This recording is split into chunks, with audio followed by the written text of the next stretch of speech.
Hi, I'm Erica Chanel. I am a CEO of Life with Ease. I'm also an event producer. And more importantly, I am here with L Boston Collective. We are at the 57th Mr. G Boss's fashion show for Mother's Day and hair show. And I have the amazing Renarda Huggins with me. And let me just tell you, she's an author. She is the CEO of Winning Against Addiction and a SAG actress. Did I hit it all? Or am I missing something? No, don't forget that licensed practitioner. Oh, see, I knew I was missing. Yeah, master of licensed practitioner. Yes, the master's. Yes, indeed. So, thank you so much for making time to speak with us today. Thank you so much for having me. There's so much, there's so many layers to you. I'm trying to figure out, where should we start? Okay, the mission, okay? What brought you here in this space today? Because then I know it's going to trickle into the other juicy things. So I'm here in this space today because I was actually gifted the opportunity to have a dinner table by Mr. G Boss, and he asked me to be one of the panelists here at the 87 G Boss Honors.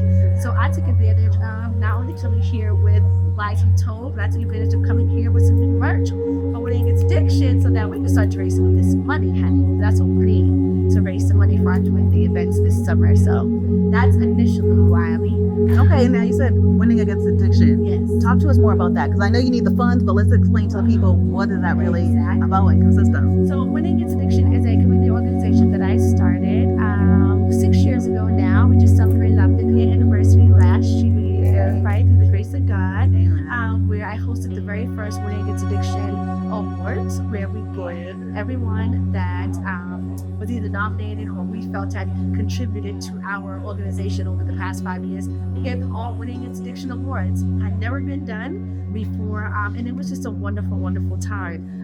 This community organization started out by way of me using my parents and hosting the very first walk on Mass Ave. And if nobody knows what I mean when I say walk, I mean walk for addiction. So I have been a part of a lot of runs for addiction, like 5K runs, 3K walks, and different things like that. From many organizations that I worked for, that I worked with, that I just was sort of maybe doing some volunteer work for. Okay. And so I got the idea by seeing these other rich, communities doing it.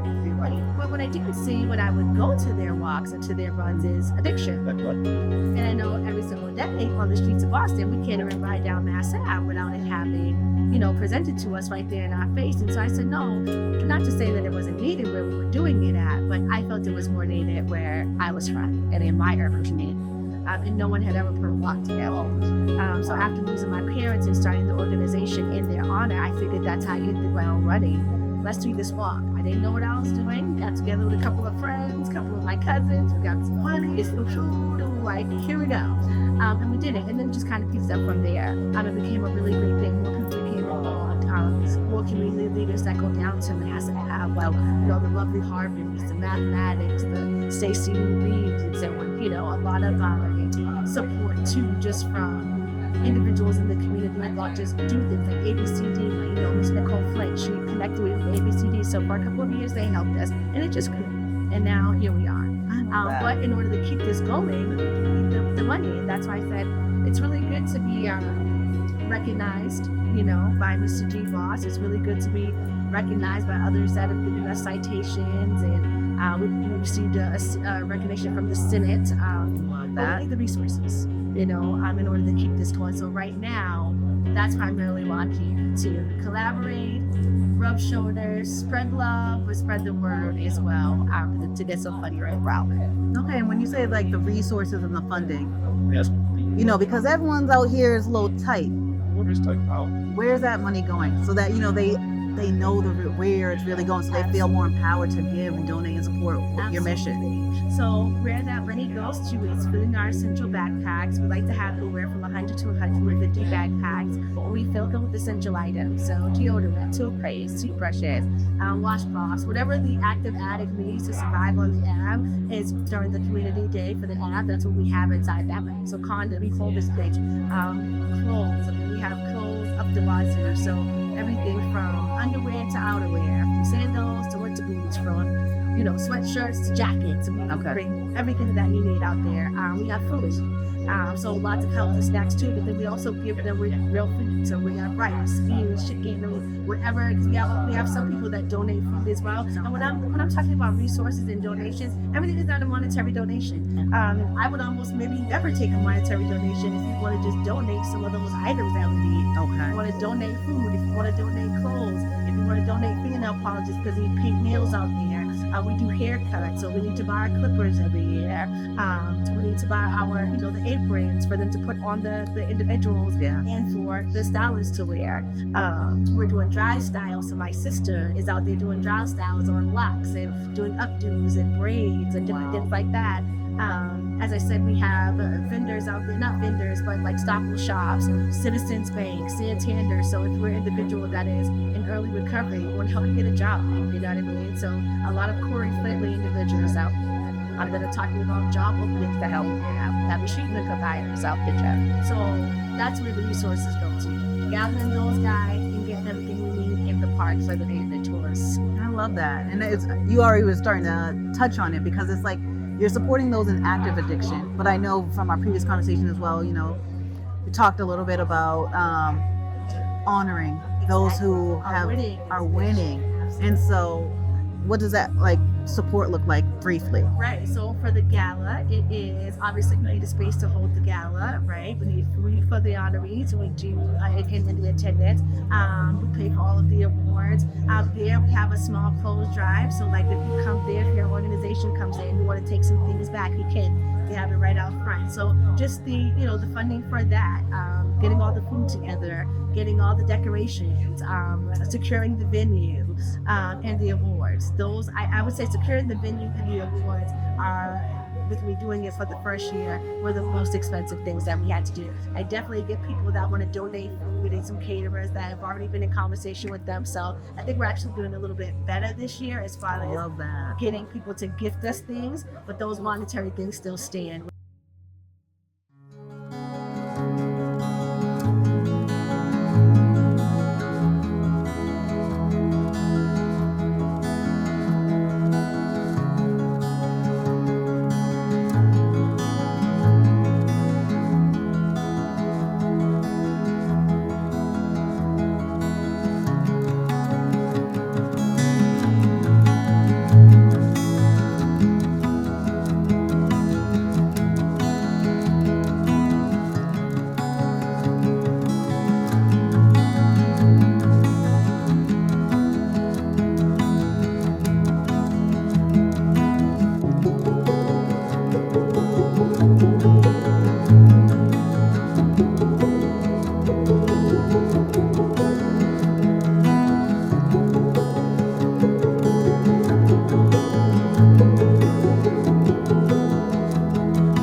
Hi, I'm Erica Chanel. I am here at the 57th Mr. G Boss's fashion show mother-daughter event, and I'm with L Boston Collective, and I have the pleasure to be here with the beautiful Sharon Butler-Charles, who is a producer, an author, and there is something else I'm forgetting, because your accolades are on point. So please chime in and let me know what I'm missing. Well, I want to just first and foremost thank you for the opportunity to sit down with you. So thank you. But you touch base on all of them pretty much. I'm a writer, I'm an author, and I'm also a producer, an independent film producer. So yeah, you had it all. Okay, perfect. Thank you. So how did you get into that? We're diving right on in, because again, as creatives, I want to get to the meaty of your story, your why, what got you to this point. Great question. So my first writing occurred when I was about 13. I tell the story all the time. I usually cry, but today I'm not going to cry. It's okay if you do, though. It's a safe place. Okay. So my brother-in-law was, enlisted in this military when I was about 13. So I went to there, and he left. I wrote my first writing piece expressing how upset I was about it. Why? Because I loved him so much as a great brother-in-law. Beyond that meant my sister and my nephew had to go with him. So I was so sad. It was like a trifecta. So that was my first stint in writing. Then once time went on, and then we had the pandemic. And so life happened. I was able to kind of just sit into my own field and just write from there. We were kind of on lockdown anyway. So that's when it all started. I wrote my first book, Soliloquy, Chasms of the Mind, which is an abstract poetry piece. Okay. The pieces are really authentic and genuine. Some are real and some are imagined, but you gotta read to find out which. Then I wrote 2 children's books, Nippy, Neri, and Mr. Butterfly. Love it. Thank you. Which is inspired by my daughter, Janaire. So it had a lot to do with how she is as an individual and her love of creation, God's creation. Yeah. And then the third one was on the daily adventures of Zulu, which is my son, John.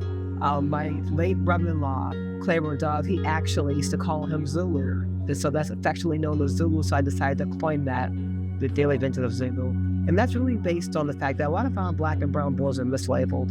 They're told that they're like bad, misbehaving, but I said, no, they're adventurous. Well, you got the cape on his back, and everything he faces every day is an adventure. Just, you have to take back what folks try to label us, especially when it's negative, and just remember that all our boys know that. No, there's an adventure in everything. You have to just see it differently. I love that reframing of how you did that. Yeah. You have to, right? Because you got to let people define you, define who you are. Correct. And the last book was the Daily Chronicles of Dakota, Ellison. And that one is completely fiction-based. It's a romance suspense thriller. Ooh, okay. Yeah, it takes a lot of twists and turns, and it's very spicy and on purpose, but it's a part 2. So it's intended to suck you in literally and just keep you on that ride until the end, and then you get that cliffhanger, like, where's the next one? So we actually did a film. Okay. That's coming out soon, guys. Oh. And so this inspires an adaptation from the Daily Chronicles of Dakota Ellison book. So we're excited about that. We're right on the heels of folding it together and getting it out there for folks to view. So we're excited. I love that. All praise, glory, and honor to God. Amen. Amen. Yes, indeed. And so it sounds like that it's a combination of lived experiences and just kind of what you've seen gone through the course of years. Yeah. And is that the same in your production style? Yeah, I think with me, I'm always daydreaming. I'm a dreamer. So mine's always real and imagined. And so that's when you see the characters in my book. So things are imagined, because sometimes you can have your best life imagining things, and then that becomes your vision, that you can strive towards that. We're here where we are today because we imagined it. So imagination is really big, and it's something that you can use in a positive way. You're not like delusional. You're a visionary. And so, but yes, I can hold things loosely.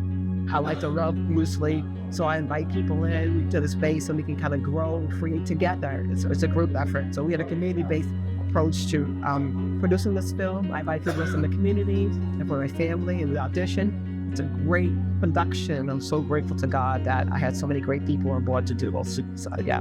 I love that. I'm excited. I'm like, okay, I need to read the book. I need that sequel that's coming on out because it sounds amazing. Your energy is amazing, and I'm just excited to see what more you have to come. And so that brings me what brought you here today? Well, I love Mr. G. Walls. Who doesn't? Mr. G. Walls, right. He is like a servant leader to the core. He's all about promoting the average Joe and just seeing the best in everybody. Yeah. So he brought me here. I probably ignorant if he asked me to. That's how much I love and respect him. And so I'm here because I support and love him. And that's what being among other great people, because his circle is really rich. And so that's why I'm here. So it's just a support. He brought something really great. It's to honor him today and honor what he's doing his anniversary. So it's just fantastic for me to be a part of something great and to just love him for who he is and just support him. I love that. Thank you so much for your time. More importantly, how can people find and support you? Please let them know. I appreciate that. So I can be found on Facebook, Sharon Butler, and also Sharon Butler-Charles. So I have 2 Facebook accounts, Sharon Butler, Sharon Butler-Charles. Inbox me, I'll get in touch with you for sure. Thank you. Thank you. I appreciate you.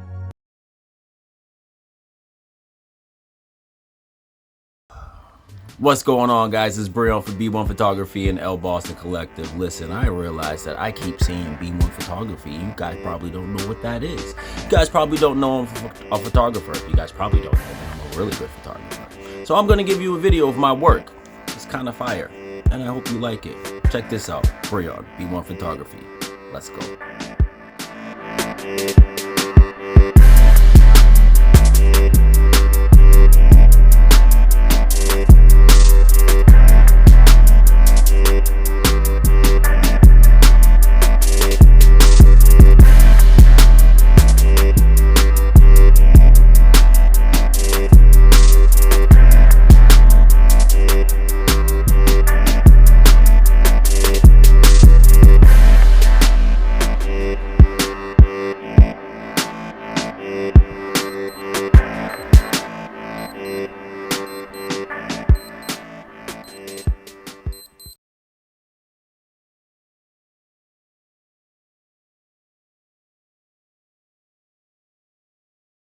Hi, I'm Erica Chanel. I am a coach, founder of Life of Ease, and I am here with L Boston Collectives. And more importantly, we're at the 57th Mr. G Boss's fashion show taking place in Roxbury. And I have the pleasure of having Miss Marva Mitchell with me.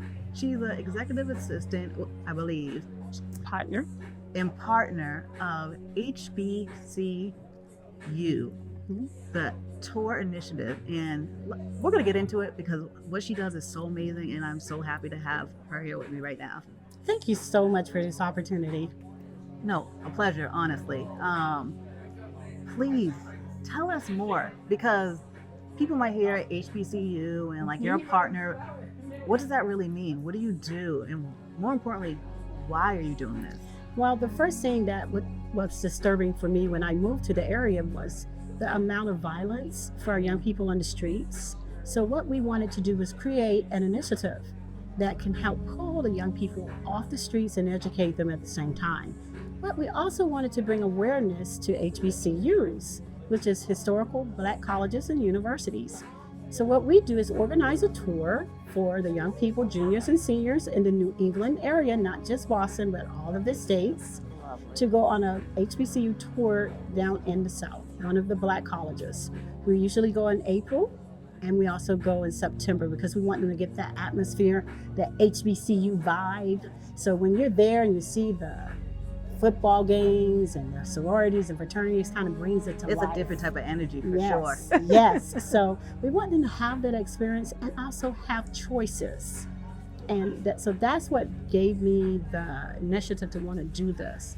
And also my family is 4 generations deep into HBCU graduates. So just excited about what this is going to bring to the area and what this is going to do for our young people.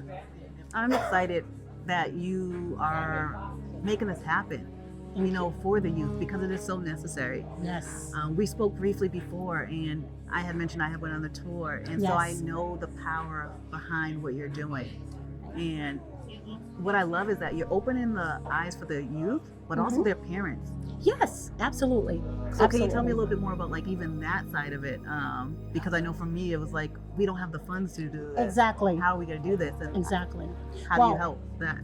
One of the things we do that is different from everybody else's initiative is we educate. They have to go through a 6-week series class for HBCUs, and we tell you about the different ones, what they have to offer. We also have interviews from a lot of HBCU graduates, entertainers, athletes that have graduated. Deion Sanders to be one. My friend Herbert, who was starred in the movie Stump the Yard. So we have some people that can come back and tell you how HBCU experience enhanced their life and their profession. So in speaking with the parents, one of the main concerns was the out-of-state tuition, the cost. Yeah. So what we are doing, we already have one company that's going to sponsor a full 4-year scholarship. So we're looking for some more if you're out there. So we have one company, and we're trying to work with the colleges right now to make sure that they can waive the out-of-state tuition. Wow, that's impressive. That's big. So if we can get that part, and then also the next piece is I'm going to look into some of the real estate around the various colleges to see if we can do something where we can have them housed there for a lower rate. So we've got a lot of pieces that are moving right now. I love that because it shows the intentionality and the passion behind what you're doing. Yes. Because there's the multi-layers that you've already been thinking about to really help position and align the youth with real possibilities, not just talking about it, but like this is attainable. Yes. I'm so loving your mission and what you do. Thank you. Thank you. Yeah. So we could dive into a whole bunch more, but more importantly, how can people find and support what you're doing? What we do have a website is www.neweng.tours, Neweng, Neweng, tours.com. So you can go on that website, you can register on that website, you can find out where our next charitable event is. You can also support, donate, and then I can also be reached at 917-579-4369. I'm just ready. Come on, support our young people, educate our young people. Let's pull them off the streets and empower them with their mind, using their mind and not their hands to fight. So, I love that. I thank you so much for your time. You're welcome. It was a pleasure. Until next time. yes, till next time, thank you so much for this opportunity. You're welcome. You too.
Hi, I'm Erica Chanel. I am a entrepreneur, founder of Life of Ease, and I am so privileged to be here with Ani Gonzalez, a public speaker, and we are at the 57th Mr. G Boss's Mother's Day event. And it is a pleasure just to be sitting here with you. And I'm so excited to learn more about your journey in regards to public speaking. People hear that sometimes and they're like, okay, tell me more.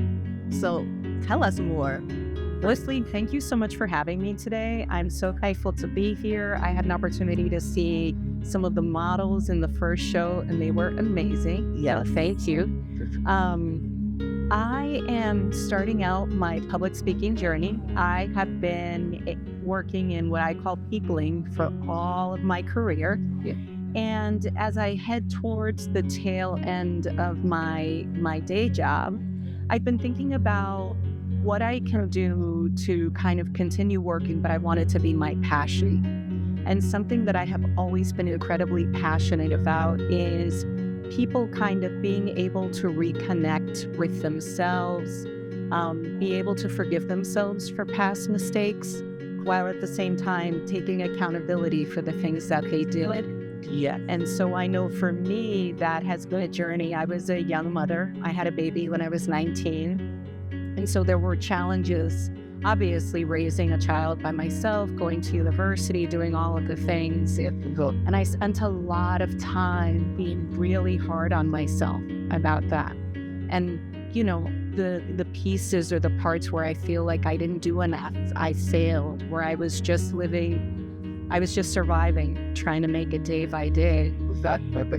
And what I didn't realize is how that pain sort of kept me stuck. Yeah. And how it keeps you stuck is you feel like you have to be punished forever over that.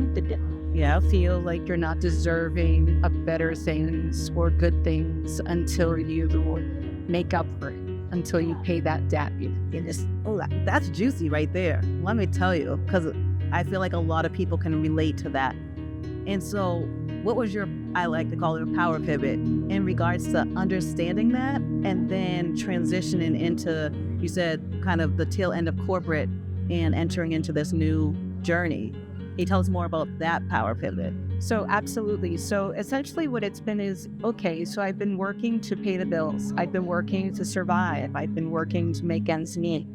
Now I want to live my passion and not just live it, but actually help other people live it as well. And so the combination of the skill sets that I've developed over 20 plus years in corporate life to now putting those to work in this passion project of mine, I'm so excited about it. And I'm so excited to be able to bring it to the community, to bring it to my community. So I'm a Latina woman. You know, we have a lot of the challenges of self-sacrifice and, you know, never really wanting more for yourself. And it's no, we all deserve more.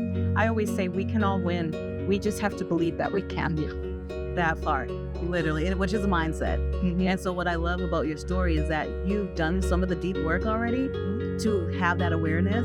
And now it sounds like you're channeling that and you want to support others with that shift in their own life and journey. Absolutely. And so with your public speaking background, how is that going to go and pair with this passion project that you like to call it? So it's essentially, I'm going to go to different events, whether it's mental health conferences, women's conference. You know, there is a big need for women speakers. Yes. There aren't enough of us, right? Which is so crazy to think. Because we hold the communities down in every way, shape, or form, and especially for women of color. Yes. And it's like, I'm going to get that voice out there and tell my story, which I know pieces of it will resonate with other people. And it's about, I always think about kind of reaching down and pulling people up with you. And it's like, look, I've been where you are. I've felt that pain that you feel. And, you know, thankfully with my relationship with a higher power, therapy, a lot of therapy. And, you know, my son, a few years ago, when this really hit me hard, I told my son, I was talking to him and he had come to visit. We were sitting on the back porch and I said, David, I'm so sorry because I made so many mistakes and I just failed in so many ways. I get emotional. And that kid looked me in the face and said, Mom, you were a kid trying to raise a kid. And then he said, I would always pick you to be my mom. That is beautiful. I'm so grateful that you had that moment. And I'm so happy we had this opportunity to just chat. I don't want to get too deep because I know there's a lot that's going to be unraveling. Yeah. So where can people find you, connect with you? Because after hearing your story, they're going to want to connect. Well, I have a website that is in the works. However, at the moment, you can find me at Ani Gonzalez Talks on Instagram. Okay, perfect. Well, thank you so much for your time. It was a pleasure having you here at the Mr. G Boston event, as well as with L Boston Collective. Thank you so much for having me, for chatting with me. I felt great. And thank you to everybody.